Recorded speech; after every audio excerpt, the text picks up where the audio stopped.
ما أنزل إليك من ربك وإن لم تفعل فما بلغت رسالته.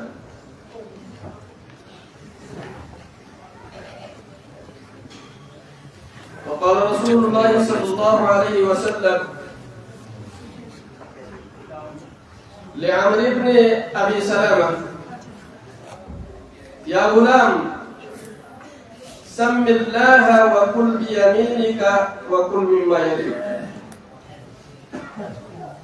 اللهم صل على محمد وعلى آل محمد كما صليت على إبراهيم وعلى آل إبراهيم إنك حميد مجيد. اللهم بارك على محمد وعلى آل محمد كما باركت على إبراهيم وعلى آل إبراهيم إنك حميد مجيد.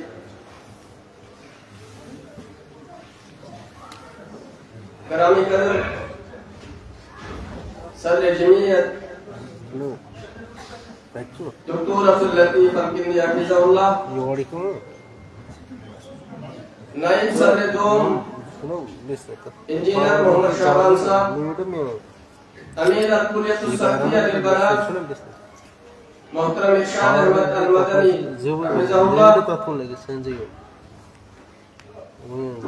لہن خطیب محترم مبشر احمد میری صاحب،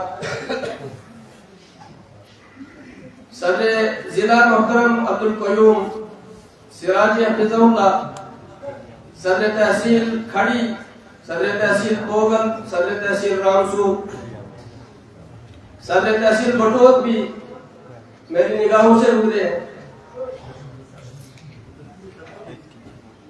اور اس کے علاوہ جو بھی علماء کرام ہیں اور میرے سامنے جو بیٹھے ہوئے بزرگ حضرات اور نوجوان ساتھی ہیں، عزیز طلباء اور طالبات ہیں،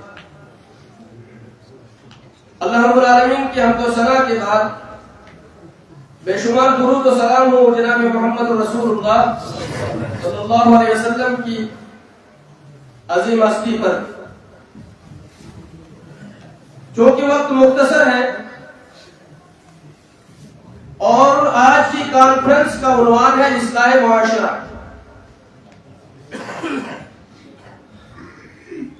لیکن کبھی کبھار میرا ذہن یہ سوچتا تھا کہ یہ لفظ اصلاح کبھی کبھار فساد کے لیے استعمال ہوتا تھا، اور تم پانی قتل ہو یا وسو پرانے بزرگ آتا اگر کیا گائیڈ وائڈ سنبھولن وچے اصلاح کرن گائیڈ سنبھالن چھو اصلاح اساساً کیا چیز اس کی جوانتی اصلاح کر اصلاح کس وقت برائیوں کے خلاف بہتر طریقہ اختیار کر کے معاشرے سے ان کو ختم کرنا۔ ہمارے معاشرے میں برائیاں کتنی ہیں، ایک مثال کے ذریعے سے میں آپ کو سمجھانے کی کوشش کروں۔ جب کسی باپ کے یہاں لڑکی جوان ہو جاتی، وہ چاہتا ہے کہ میری بیٹی کے لیے ایک خوبصورت رشتہ آئے۔ آج ہم دعا کریں گے اس مجلس کے اندر جتنے بھی باپ موجود ہیں، اللہ رب العالمین ان کی عزتوں کو سلامت سے رکھے۔ ہر باپ چاہتا ہے کہ میری بیٹی کے لیے ان کا رشتہ ہے۔ ایک باپ نے اسی کام کے لیے ایک انسان کو مکلف بنایا، میری بیٹی کے لیے ایک خوبصورت سا رشتہ، ایک عمدہ سا رشتہ تلاش کیجیے۔ اسے ایک نوجوان کے بارے میں معلوم ہوا، اس نے نوجوان کا پیغام اس لڑکی کے لیے لایا کہ آپ کی بیٹی سے نکاح کرنا چاہتا ہے، لیکن بیٹا جو لڑکا نکاح کا پیغام دے کر آیا تھا، ظاہر سی بات ہے کہ اس کے اندر کچھ اوصاف تو ہوں گے جن اوصاف کو دیکھ کر رشتہ دیا جائے، جس طرح عموماً ہم دیکھتے اپنے سماج میں۔ حالانکہ رسول اللہ صلی اللہ علیہ وسلم نے جو کرائٹیریا جو اصول ہمیں دیا تھا، اذا اتاکم من ترضون دینہ و خلقہ فزوجوہ.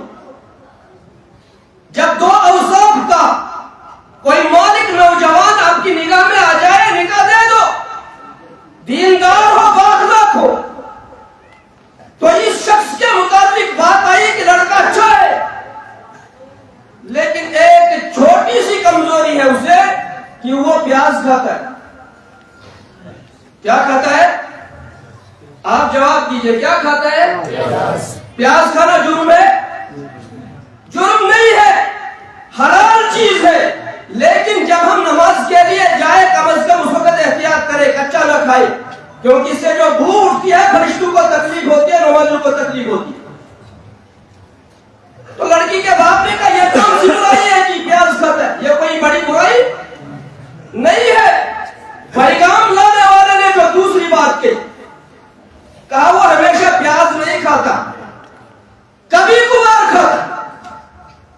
جب کبھی شراب پی لے, شراب کی بو کو زائل کرنے کے لیے پیاز کھاتا ہے. ایک برائی کا کنیکشن دوسری برائی کے ساتھ. لڑکی کا باپ چونکا, اچھا شراب بھی پیتا, کبھی ہمیشہ نہیں پیتا. جب کبھی چوری کا مال ہاتھ آ جاتا ہے, اس کا مطلب چوری بھی کرتا ہے اور چوکا. کہا چوری بھی ہمیشہ نہیں کرتا. جب کبھی جوا کھیلتا ہے اور جوے میں بازی ہار جاتا ہے, اس وقت چوری کی نوبت آ جاتی ہے. اچھا چوری بھی کرتا ہے, جوا بھی کھیلتا ہے. کہنے کا مطلب یہ ہے کہ ہمارے سماج کے اندر برائیوں کی ایک چین ہے جس کا سلسلہ معمولی برائی پیاز سے جڑا ہوا ہے. جس طرح پیاز کے بے شمار چھلکے ہوتے, اسی طرح پیاز کے چھلکوں کی طرح اس پہ اس پیغام لانے والے نوجوان کی وہ برائیاں ظاہر کرنی شروع کر دی. یہ ہمارے معاشرے کی حالت ہے, یہ ہمارا سماج ہے.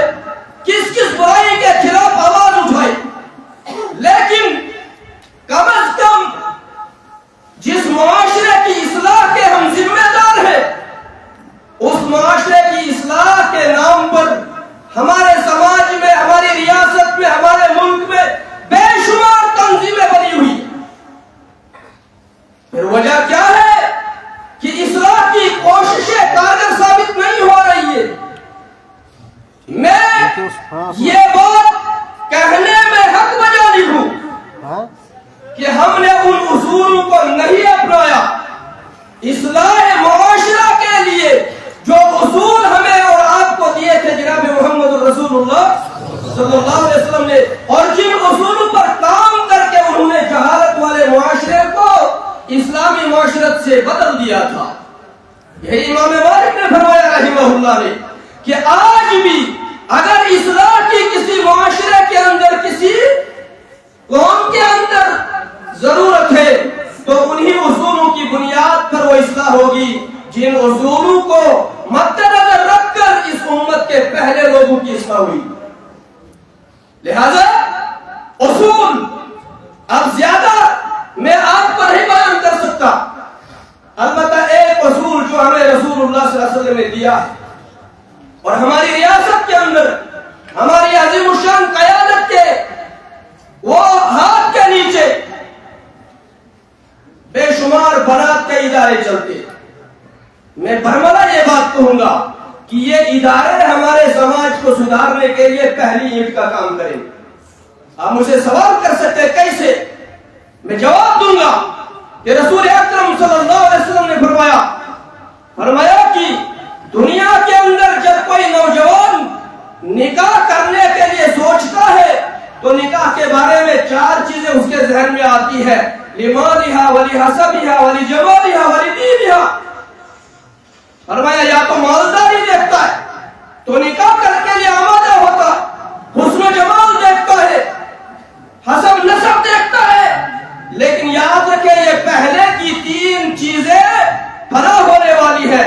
حسب نسب اللہ کے یہاں کوئی معنی نہیں رکھتا. الا کلکم من بنی آدم وآدم خلق من تراب. ہمارے باپ آدم مٹی سے پیدا کیے گئے، ہم سب اسی کی اولاد ہے، لہذا اللہ کی نگاہ میں سب سے عظیم وہ ہے ان اکرمکم عند اللہ اتقاکم، جو تقوی کے اعتبار سے سب سے اونچا. یہ اللہ کے نگاہ میں کوئی معنی نہیں رکھتا. اور اسی طرح خوبصورتی بھی یہ چند دن کی مہمان ہوتی ہے، اور مالداری بھی یہ اللہ رب العالمین کی منشا ہے. آج کوئی مالدار ہے، کل فقیر ہو سکتا. لہذا ابو ہریرہ کو جب نصیحت کی رسول اکرم صلی اللہ علیہ وسلم نے فرمایا اے ابا ہریرہ فاظفر بذات الدین تربت یداک، جب نکاح کرو تو دیندار خاتون کو ترجیح دو، یہ اس سماج کے اصلاح کی بنیادی پتھر اور اینٹ کا کام کرے گی. اور اسی اینٹ کو نکھارنے کے لیے جنت اہل حدیث جموں کشمیر میں ریاست کے اندر بنات کا جال بچھا دیا ہے، جہاں سے ہماری بچیاں، ہماری بہنیں پڑھ کر نکلیں گی سماج کے اندر. جب وہ ایک دیندار ماں کی حیثیت سے سمجھ میں آئے گی، اس کی گود میں پلنے والا بچہ اصلاح سے بھرپور ہوگا. جب اس کو بولنا سکھائے گی تو بیٹا سچ بول، جھوٹ نہیں بولنا، جھوٹ بولنا گناہ کبیرہ ہے جس کے پیچھے اللہ رب العالمین نے لعنت کا لفظ لگا کے رکھا ہوا ہے. لہذا بہت ساری برائیاں ہیں جن کی اصلاح کی ضرورت ہے، لیکن دو چیزوں سے ممکن ہو سکتا ہے، دو چیزوں سے اصلاح ممکن ہو سکتی ہے. رسول اکرم صلی اللہ علیہ وسلم نے جب اصلاح کا کام شروع کیا اور ہر برائی سے پہلے خود عمل کر کے دکھایا، یعنی ایک مصلح اصلاح کرنے والا خود سب سے پہلے اس برائی سے پاک اور صاف ہو، تب جا کے اس کی بات دوسرے کے اوپر اثر انداز ہوگی. اگر وہ خود برائی کا شکار ہے، میں آپ سے کہوں گا جھوٹ مت بولیے، خود میں روزانہ جھوٹ بولتا ہوں، آپ سے کہوں گا فلانی برائی سے آپ دور رہیے، اور خود اس برائی کے اندر میں مبتلا ہوں، لہذا اصلاح ممکن نہیں ہوگی. اور دوسرا اصول کہ ہم اصلاح کے لیے اخلاق حسنہ اپنے اندر پیدا کریں، کیونکہ اخلاق حسنہ ہمارے پاس وہ ہتھیار ہے جس سے کوئی بھی انسان برائی سے باز آ سکتا ہے، جس کی بے شمار مثالیں رسول اکرم صلی اللہ علیہ وسلم کے اسوہ سے ہمیں ملتی ہے.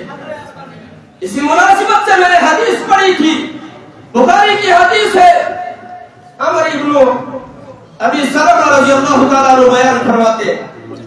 دیکھیں اصلاح کا انداز کیا تھا، چھوٹے بچے تھے، لہذا ہمارا چھوٹا بچہ اگر غلطی کرے گا ہم کیا کہیں گے؟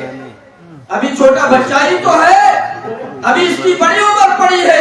یہ بڑے بڑے لوگ ابھی اس گناہ کے اندر اس غلطی کے شکار ہو جاتے ہیں، تو بچہ ہے. لیکن عمر بن سلمہ بچہ تھا، جب اس کو غلطی دیکھی جناب محمد رسول اللہ صلی اللہ علیہ وسلم نے فوراً وہیں پہ ٹوکا. اور وہ کھانے کے تعلق سے غلطی تھی، اصلاح کر رہے تھے. جب وہ کھانا تناول فرما رہے تھے، کیونکہ وہ ربیب تھے، رسول اکرم صلی اللہ علیہ وسلم کے آپ کے ساتھ کھانا تناول فرما رہے تھے، پلیٹ کے اندر ہاتھ گھماتے تھے. آپ نے اصلاح کی، فرمایا یا غلام، اے بچے سم اللہ کا نام لو، وَقُلْ بِيَمِينِكَ دائیں ہاتھ سے کھاؤ، وَقُلْ بِمَّا يَلِيكَ اپنے سامنے سے کھاؤ، پلیٹ کے اندر ہاتھ میں پھیرو. اللہ کے نبی صلی اللہ علیہ وسلم نے یہ نہیں سوچا کہ ابھی چھوٹا بچہ ہے سیکھ جائے گا، فوراً جہاں غلطی دیکھی وہاں اصلاح کا کام شروع کر دیا. اسی لیے کہا گیا ہے کہ آج کا کام کل پر مت چھوڑے. ہم اس اصول کو اگر دیکھیں گے بہت بڑا اصول ہے، جس اصول کے آج ہم شکار ہو چکے ہیں. ہم کہتے ہیں کل کریں گے، کل اصلاح کا کام کریں گے، کل توبہ کریں گے، وہ کل کبھی آتا ہی نہیں ہے. بہرحال میں آپ کو بتاؤں گا ہمارے سماج کی یہ مثال کیا ہے، جس کی مثال دی جناب محمد رسول اللہ صلی اللہ علیہ وسلم نے، اور بات ختم کروں گا. حضرت رسول اکرم صلی اللہ علیہ وسلم نے بیان فرمایا، نعمان ابن بشیر حدیث کے راوی ہے، بخاری کے اندر حدیث موجود ہے. فرمایا کہ دنیا کے اندر کسی بھی معاشرے کے اندر دو طرح کے لوگ ہوتے ہیں. کچھ لوگ غلطیوں کا شکار ہوتے ہیں، غلطیوں کی طرف راغب ہوتے ہیں. کچھ لوگوں کے اندر ان غلطیوں کا تدارک، اپنے بھائیوں کو دور رکھنے کا ان کے اندر جذبہ فرمایا یہ دونوں ایک معاشرے کا حصہ ہے، دونوں کی مثال ایک کشتی کی طرح، دونوں کی مثال یعنی ایک سماج کی مثال، ایک معاشرے کی مثال ایک کشتی کی طرح ہے۔ جو کشتی 2 منزلہ کشتی ہے، سمندری کشتی ہے۔ کچھ لوگ نچلے طبقے میں قرآن اندازی کے بعد سوار ہوئے، کچھ اوپر والے طبقے میں سوار ہوئے، لیکن جو نچلے طبقے میں سوار تھے ان کے ضروریات زندگی، پانی کا سامان اوپر تھا، وہ اوپر سے پانی حاصل کرتے تھے، لہذا بار بار جب جاتے تھے اوپر والوں نے اعتراض کر دیا، آپ ہمیں ڈسٹرب کرتے، بار بار آ کے پانی پانی، ہم کس نے بولے؟ تو نچلے طبقے میں جو ہے بہت سارے لوگ تھے، غیرت مند ہی کہیں گے، جنہیں غیرت نے للکارا، ان میں سے ایک آدمی کھڑا ہوا، کام اوپر جا کے پانی کیوں حاصل کرے، ہم تو پانی کے نزدیک ہے اور ہم یہی سے حاصل کریں گے۔ اس نے کلہاڑی اٹھائی اور کشتی کو توڑنا شروع کر دیا، کشتی کو توڑنا شروع کر دیا۔ مجھے بتائیں اگر کشتی کو توڑا جاتا کیا وہ کشتی سلامت رہتی؟ سارے لوگ غرق ہو جاتے۔